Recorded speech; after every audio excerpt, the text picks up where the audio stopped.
波 M13 場第2回合開始，呢個男子大專杯黑帶旗量級初量級 Bantam 嘅賽事嚟嘅。藍甲係珠海梁志勇，紅甲係教院葉振宇選手。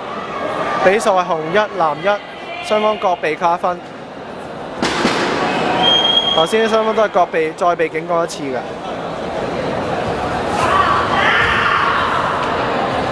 紅一藍一。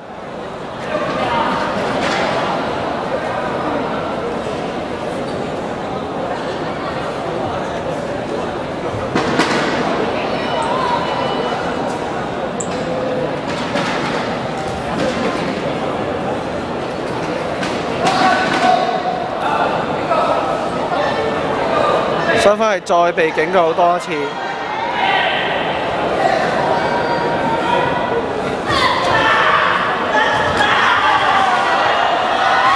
紅二藍一。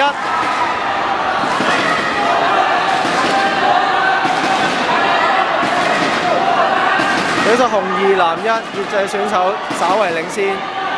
比賽時間仲有10秒。